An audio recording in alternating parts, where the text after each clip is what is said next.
parts to this animation now. So remember we have, here's the width of our document and the height and the frames per second. So every 12 frames is 1 second. You could see on the timeline there's 1 second, 2 seconds, 3 to kind of help guide you. And right now our animation is just not even 1 second long. And we're gonna just extend this character. I'm just gonna show you a wide variety of techniques, so when you get into making your own animations, you know how to do some stuff. So what I want you to do first is, it gets a little touchy when you select things. You sometimes, we'll just live and learn. Here we go. So I'm gonna highlight this entire row of frames. Okay, and then I let go of the mouse. So they're still highlighted, I let go of the mouse. And then now I'm gonna right click over this whole selected area. I'm gonna go Control click, and I'm gonna say copy frames. See that? Copy frames. So I just copied all of these frames. Now there's 8 frames. So I'm gonna now go into the future and highlight 8 more frames. It could actually be, you could actually highlight more than 8 and you'll get away with it.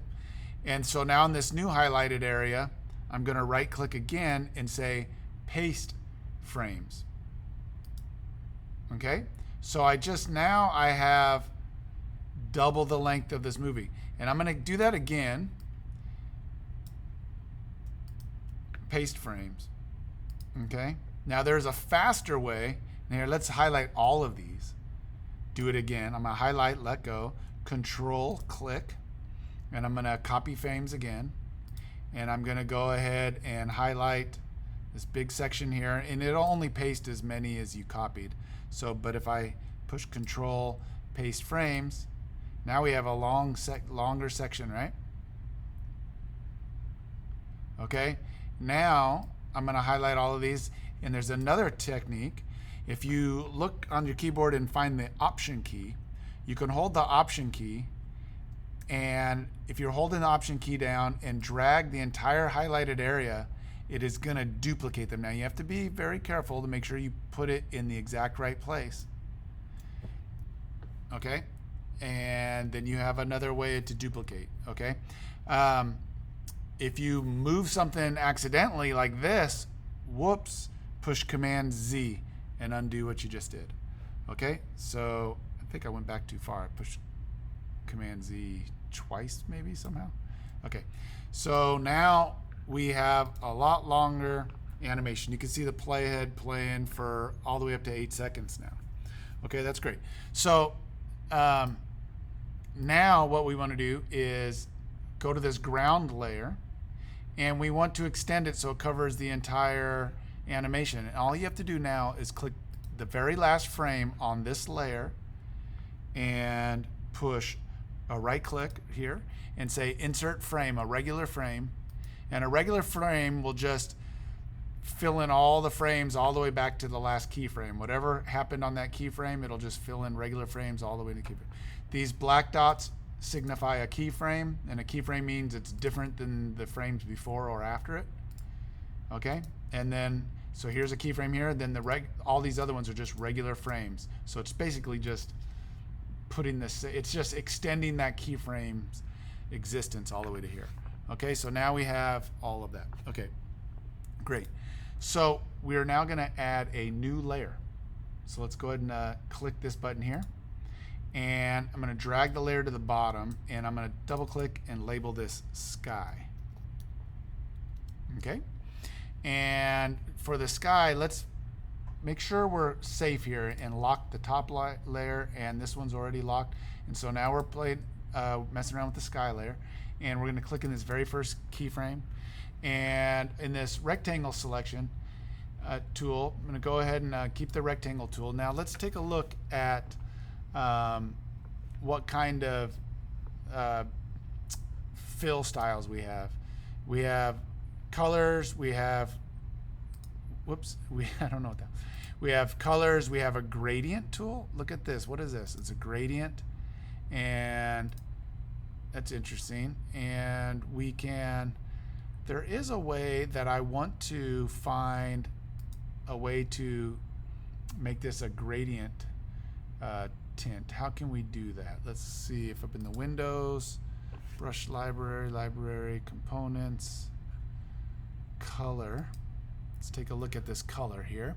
So we got the color window, and we don't want a solid color. We're going to do this linear gradient, and I'm going to change this color here. I'm going to double click. I double click that box there. We're going to pick blue, and we're going to keep white. And for the outline, I don't want any outline.